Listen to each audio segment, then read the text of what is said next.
everybody, welcome to another video. My name is Infiniti and today I'm going to be showing you guys how to knit the herringbone stitch. It's one of those classic vintage looking stitches and I've fallen in love with it, so I am making a scarf out of it. It consists of a 2-row repeat and I would classify this as a maybe intermediate level pattern. But it's pretty easy to catch on to, and it's very stretchy and versatile. So without further ado, I'm going to jump into the tutorial. So to get started with this stitch, what you're going to want to do is cast on in even increments. So what I did is cast on like 26 onto my needles, and you're going to want some needles that are bigger than your typical needle. So usually when I knit with a standard 5mm. These are like 9. These are size 13s, they're 9mm. I do this because the stitch can be very tight if you work it with the normal gauge. So once you cast on your stitches, what you're going to do, this first row, we're going to knit one.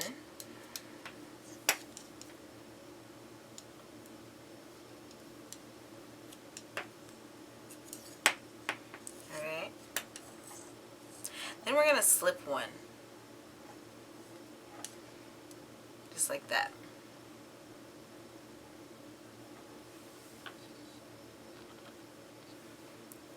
After we slip that one, then we're going to knit the next one. Alright. Now we're going to take our non-working needle, our left hand needle, and we're going to go into that stitch that we that we slipped at the beginning. And we are going to bring it over that stitch that we knitted. Alright, we're not going to slip this stitch off of our needle yet. We're instead going to take our working or our right hand needle and we're going to knit that stitch. We're going to take it off of there, just like that. Alright, so we're going to do it again. So we're going to slip this next stitch. And we're going to knit the next one.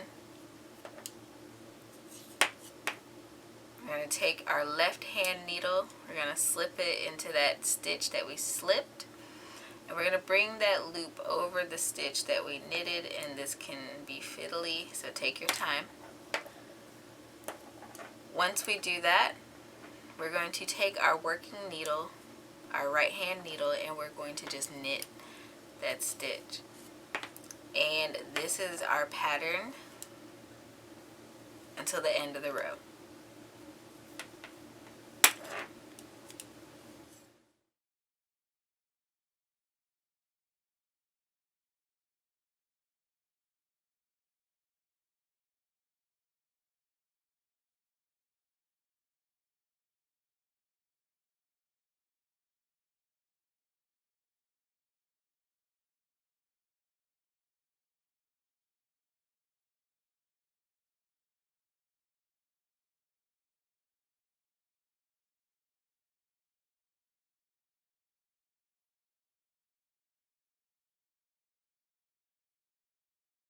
Alright, when you get to the end of the row, you'll notice, if you did this right, you'll have 3 stitches at the end of your row, and that is perfectly correct.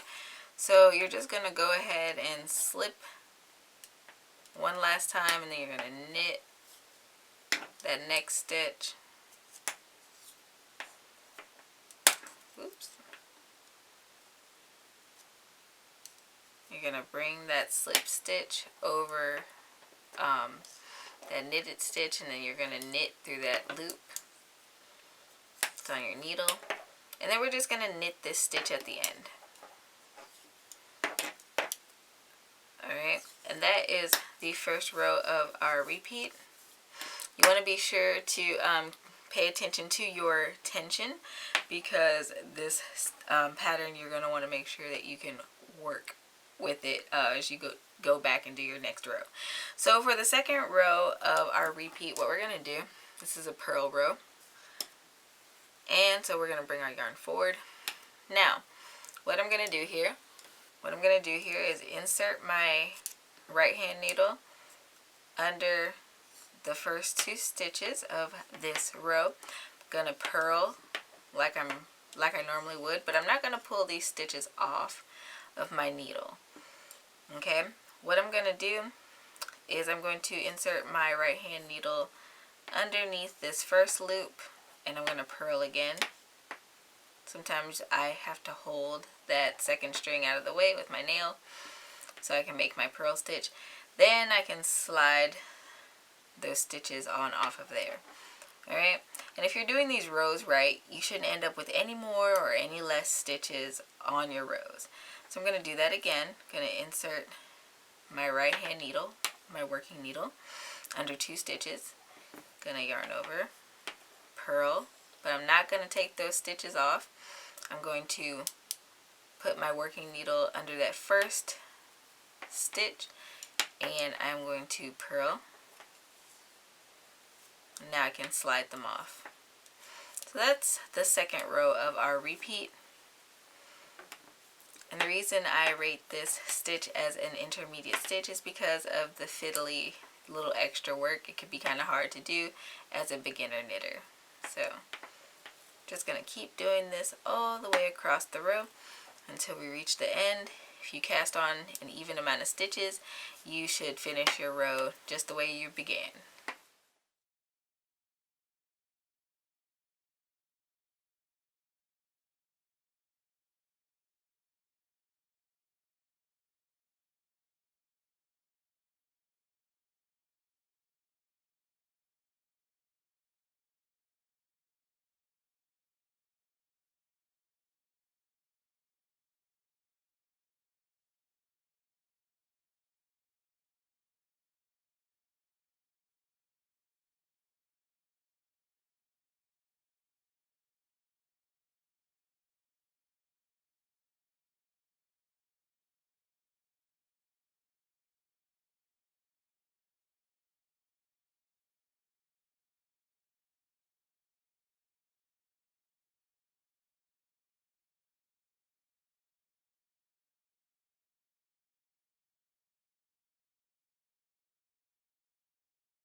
Doing my last stitches and sliding them off my needle. So when you repeat those 2 rows over and over again, you get this beautiful textured piece of fabric. The more you work this stitch, the easier it gets. But yes, so this has been the herringbone stitch. I hope you guys enjoyed today's tutorial. If so, don't forget to leave me a thumbs up. You can leave me a comment down below, let me know how I did, or if you have questions, feel free to ask. I will try to answer them to the best of my ability. Don't forget to subscribe and hit that notification bell so you never miss out on awesome weekly content like this. I usually post knitting type tutorials every Wednesday at 9:30 a.m. CST. I am going on hiatus after this week for the Thanksgiving holiday, so I won't be uploading that week at all. But after that, I do plan on continuing uploading until my winter break. Don't forget to check me out on other social media. I'm on pretty much everything except for Snapchat and TikTok. I have a little something out there for everybody.